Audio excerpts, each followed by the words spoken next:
So it was Christmas Day and everybody had left. I went to my brother's house, sat on their couch, turned on Disney Plus, getting ready for Soul, and what did I think?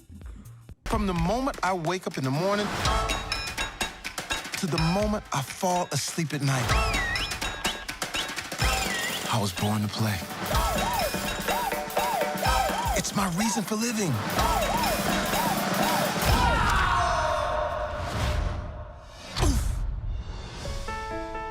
Hello? What?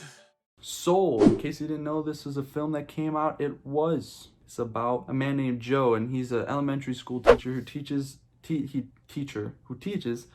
a music class, a band class, and he gets a call from an old student asking if he wants to play in a quartet with Dorothea Williams, who's this big name in jazz. And so he gets excited, goes to meet him, and as she asks him to come back later that night, he just gets excited walking down the street, and he falls in a pothole, and then his soul comes out of his body and gets placed in this world where there's the unborn, and then there's the souls who have not yet completely passed, and they call it the great beyond. And once you go to the great beyond, you have officially passed. But in order to prevent this from happening, he kind of fakes his way into this mentor role that they have for the unborn souls. And these mentors are people who have lived, who are trying to find the spark for these young souls or these unborn souls. And once they find their spark, whether it's music or sports or art, they can now move on to earth, be born with these personality traits that they have and their spark. Unfortunately for Joe, though, he gets stuck with 22. 22 is his unborn soul who just doesn't want to go to earth. They don't like the idea of earth, and they're really happy and complacent in their life right now in this kind of safe world that they're in. And so now it's up to Joe to pretty much try to get this person to help him get back to his body, and then he'll help her or him stay out of earth. And I don't want to start on such a poor note, but unfortunately I just think this film is at the bottom of the barrel for me personally as far as Pixar films go. I just didn't feel anything from this film, and maybe it's a little bit unfair because I hold Pixar to a certain standard, because I feel like they have set this high standard because their films have just been really spot on. I think they have, their track record is great, and so I expect at the very least from a Pixar film to feel something. You know, I go into every film wanting to feel something, but I don't always necessarily expect it. But with Pixar films, I definitely do. And I think with this one, it just felt like everything was so quick. And I don't mean the runtime, you know, at an hour and a half. I don't think that's really unusual for Pixar films.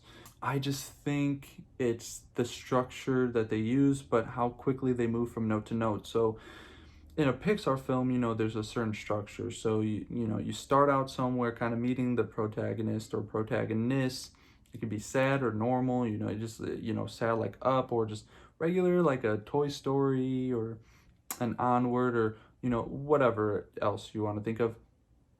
Then typically there's something that happens where they either meets, you know, another character, or they get set on this journey or this trip. And through this trip or this journey, they're connecting with this other character or whatever else that they're connecting with. And then normally there's some sort of tension that happens, some barricade. They have to kind of get over this hurdle. Once they do finally prevail, then they get to this ending point of just warmth and happiness, and tears come down your cheeks and fall into this puddle of love. And that's what I've really come to expect from a Pixar film. And in this one, I just felt like all those beats just were too quick. It didn't hold any moment for me that I can like grab onto and then start to feel some sort of connection. And when there was anything that was maybe getting me to that point, it just abruptly kind of moved on to the next thing. I felt like even from the beginning of the film to the part where he falls into this pothole, I just felt it was like super fast and just like straight into it. And then every moment from there was like just moving on to the next. And for me, it's just really this feeling. I hope you enjoy it. You know, I hope you disagree with me, because I want people to enjoy film.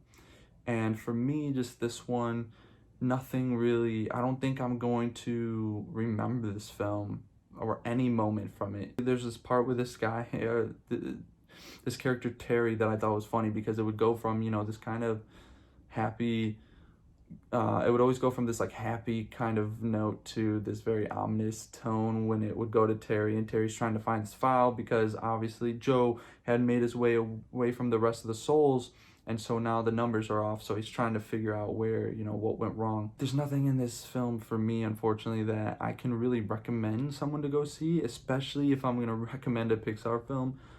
There's so many others that I would recommend above this one, and I will give this film a flat 5 out of 10, unfortunately. So, I mean, what did you guys think about it? Do you completely disagree with me? Let me know in the comments. If you like this review, then go ahead and smash that like button. Subscribe if you want to.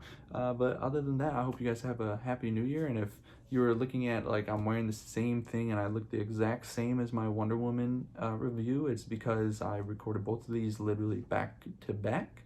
So sorry if that's not your thing, but I did it. So have a good one, guys. Don't miss out on the joys of life. Like pizza. I can't smell. We can't taste either? All that stuff is in your body. No smell, no taste. Or touch. See?